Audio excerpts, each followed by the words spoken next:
Welcome back to my channel. If you are new here, my name is Fletcher Nelson. I'm a third grade teacher in Minnesota, and I'm taking you along and right now doing a recap of what happened in my third grade classroom for the fourth week of school. It is currently Sunday, October 1st. I'm in here to record this video because I don't have time after school with practicing. I'm also on our negotiations team. So between practice, games, negotiation meetings, I don't have time to fill you in throughout the week. So we're doing a reflective video. It can help me think about what we did and what we need to do this week. So here we go. I honestly can't believe that it's already October. The month of September felt like 2 days and 3 years all at the same time. So here's what we did for the last week of September. Let's start with reading. For reading this week, we talked about making inferences. I started this anchor chart on Monday, had every intention of adding to it throughout the week, and I just never did, I guess. So we can use that as a reflective tool and can add to it this coming week.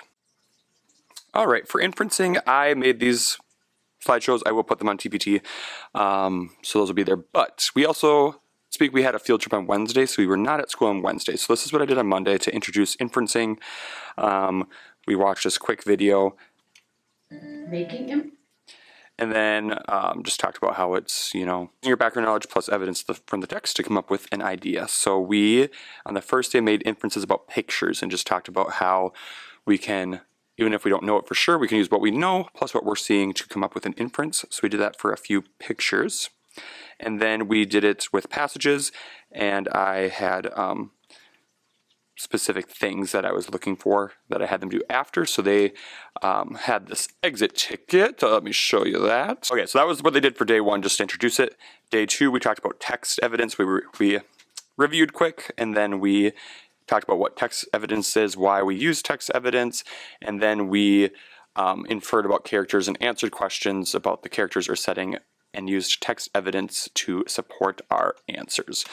So I read a few passages and they would answer the questions and use evidence from the text to support their answer.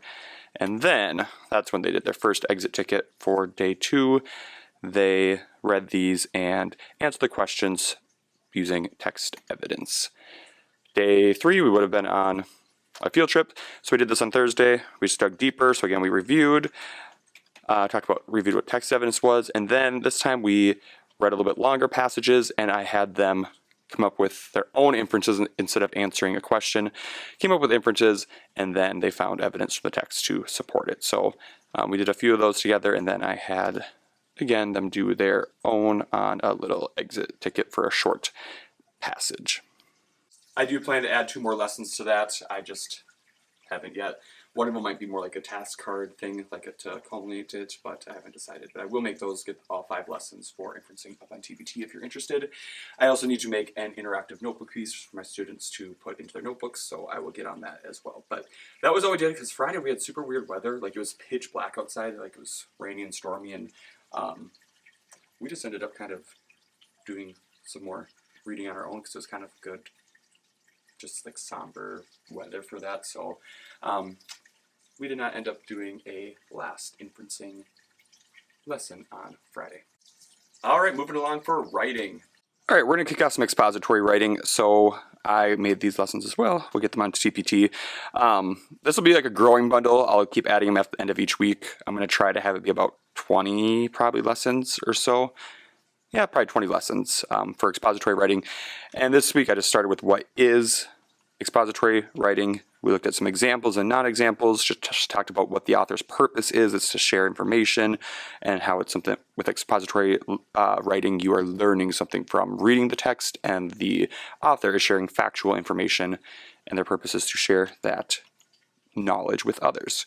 So that was day one, and then for their exit ticket, I had them just read and then just decide, hey, is this an example of expository writing, yes or no?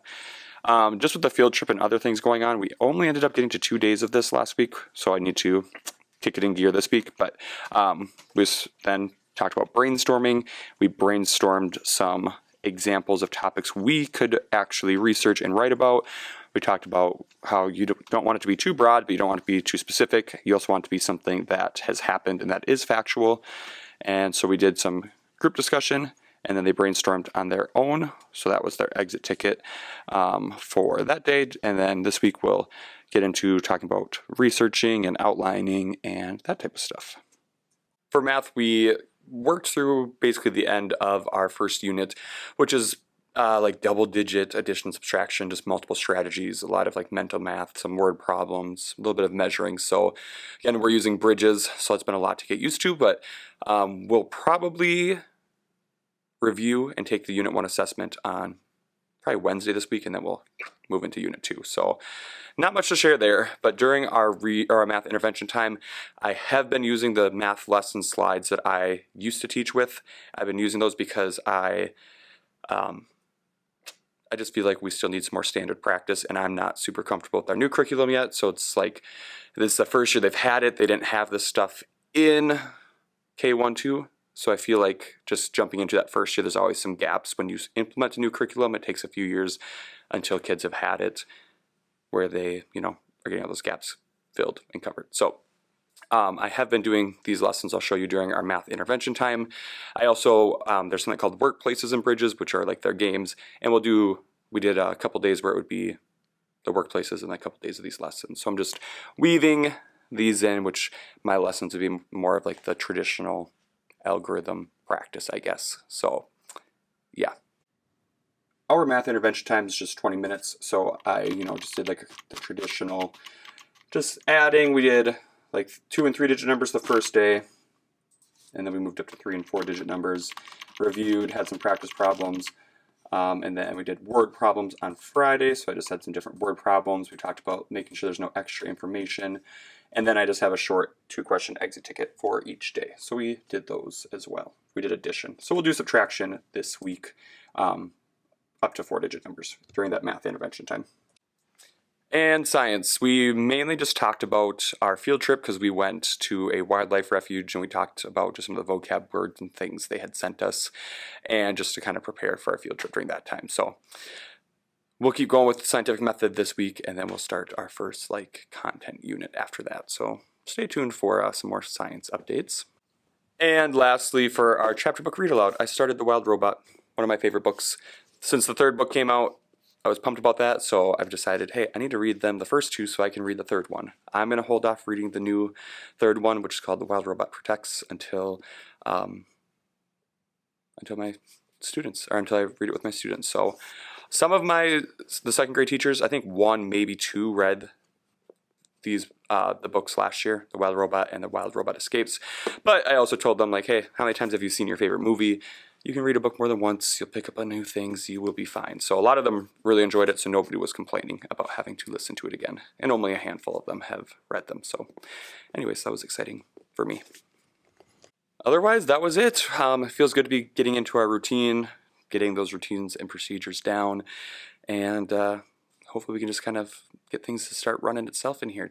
I feel like October and November is when we really hit that groove and find our rhythm and get used to our daily schedule. So anyways, thank you for tuning in for week 4, and I'll see you next time. Goodbye.